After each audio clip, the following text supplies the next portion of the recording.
friends say that William Bud Roberts was a funny, liked, and generous man, the kind of man who would give you his last penny if you needed it. So his family wonders if maybe money was the reason this California father and bank manager was shot and killed. It was sometime after midnight in the small desert town of Brawley, California, when the call came in. 911 emergency. Oh my God! Something's wrong with my husband. I think he's been shot. He's been shot? Yes.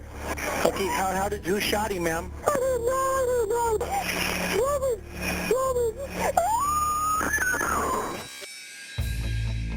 Not long before that frantic call on what was to be one very bad Friday the 13th, Bud Roberts and his wife Sue head to their bedroom and go to sleep. Tragically, Bud will never wake up. I want to say between 1 and 2 in the morning, and it was a phone call from a buddy of mine saying, "Brian, your dad's been shot." Bud is airlifted to the UCSD Medical Center Trauma Unit in nearby San Diego. He was non-responsive. He'd had a gunshot up above his left eye. His pupils were very dilated, and they told us it didn't look very good. Bud Roberts is shot, but why and by whom? The 56-year-old was the manager of a local bank, avid hunter, and former bull rider, beloved by his neighbors and friends. He was a very upstanding individual. He was honest as the day is long. You just couldn't get a nicer, sweeter guy than Bud. But after his first marriage ended, Bud's family claims trouble came knocking, or rather, rang his doorbell. It was an old flame looking to rekindle a romance. Her name? Sue Velarde. Sue showed up, I guess heard that they were getting a divorce for sure, and rang his doorbell. That's the story. And did she have something? She had a bottle of champagne and rang his doorbell, and I guess he started seeing her again. Soon it's champagne toast to Bud and his new wife, Sue Roberts. What was their wedding like? We didn't get to go to their wedding. None of us were invited to that. Did you find that kind of odd? Disappointed. You always want to be there for a family member's wedding. The close-knit Roberts clan isn't sure what to make of Bud's standoffish bride. I was a little surprised because she wasn't the type of person I expected with my brother. She was reserved, not real involved with the family. But Sue fills the void of wife and mother for Bud and his two young children, Brian and Lauren. How was this new family for you? It was different. I mean, I guess I adjusted the best I could being, a teenager. And Sue is there for Bud during his darkest time, when his daughter Lauren dies tragically in a car accident. It was just one of those things that we weren't expecting. She was in her senior year in college, and everything seemed to be going great, so just one of those unfortunate things. After the death of his daughter, Bud refocuses on his job at the bank, where he's up for a huge promotion. His life appears to be back on track, but his family notices his marriage may be in trouble. He, in the beginning, seemed happy. As time went along, he seemed stressed.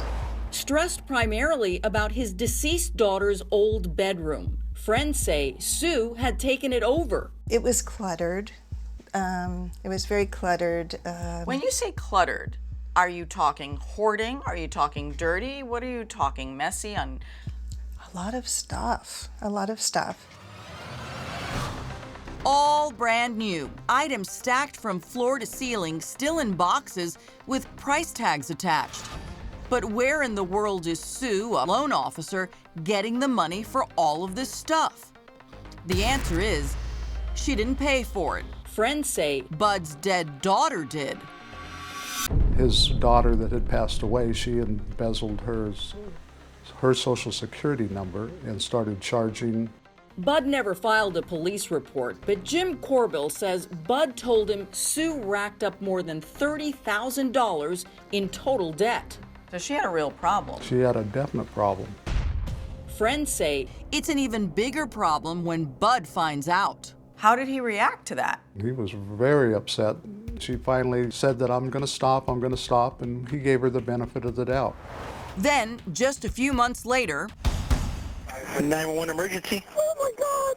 What's the problem? I don't know. Something's wrong with my husband. I think he's been shot. He's been shot? Yeah. Okay, who shot him, ma'am? I don't know.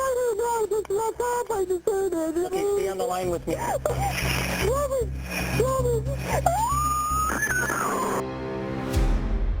but as Bud gasped for his last breaths at that San Diego hospital, his whole family gathers in his room to say their final goodbyes. And Sue, Bud's son, says she decides to take a shower first and is still hours away in Brawley. When I got the call, I put clothes on and I went. That's all I was thinking about, was getting to the hospital. I don't understand how something like that could happen to my dad and then she have time to take a shower, and it didn't make sense. Sue finally arrives at the hospital and his family asks her what happened. They claim Sue first tells them it was a suicide. She said that her husband had been depressed over the loss of his daughter and tried to commit suicide.